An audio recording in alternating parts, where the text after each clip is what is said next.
Police investigations can be pretty tricky, but fewer as complex as the one we're about to share with you.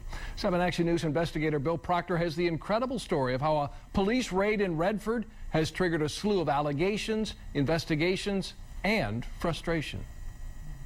It all went down about a year ago at Best Way Auto Sales on Livernois in Detroit. The business owner, James Scott, says it was the day his life was turned upside down.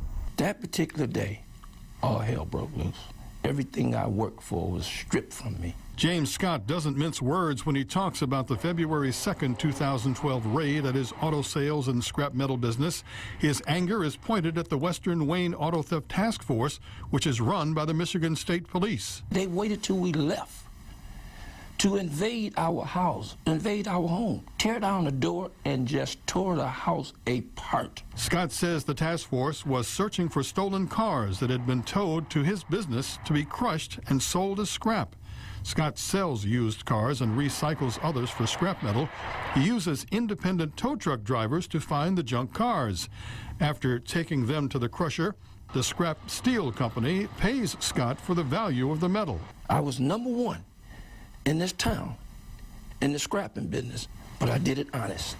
But he says his business is all but ruined now. He says the task force trashed his home, hauled away his property, and he claims they took $180,000 in cash from his safe. This is one of the most egregious actions I have ever seen. Scott and his attorney showed us these bank receipts that indicate he had withdrawn the cash he claims the task force took from his home.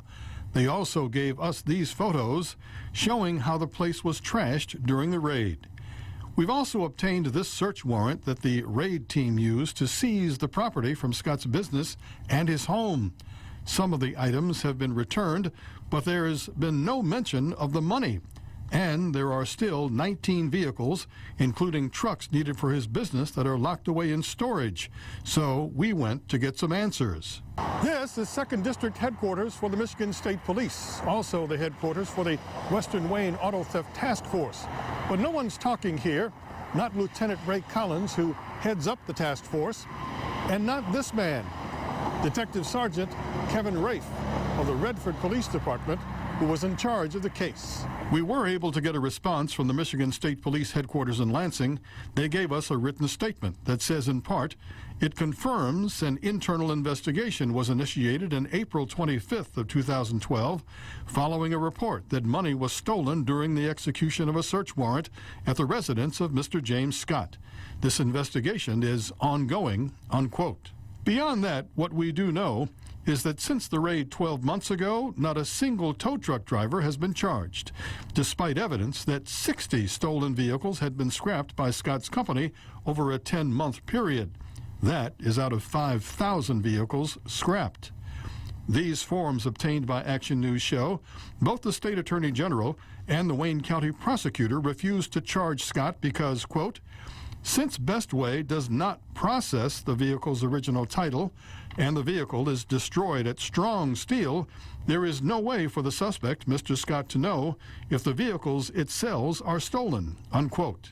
Meanwhile, the cost of this raid continues to climb for Mr. Scott. He recently went to Gene's Towing, where the seized trucks have been stored since the raid, only to be told that he must pay more than $30,000 to get them back. Obviously, he didn't get his money back. He didn't get his vehicles back, and he's being told he's got to pay for the storage fees. Scott is now suing to get his property, his business, and his reputation back. My business had reached a peak in Detroit. I took nothing and raised it to the top. My life is destroyed. Scott went to court to get his property back, but the judge decided to reject his claims. So he's now appealing that court ruling, something that could take more than a year. For now, his only hope is that the Internal Affairs investigation will agree with his claims that what happened to him was an injustice and that someone should pay for what he continues to suffer. Bill Proctor, 7 Action News.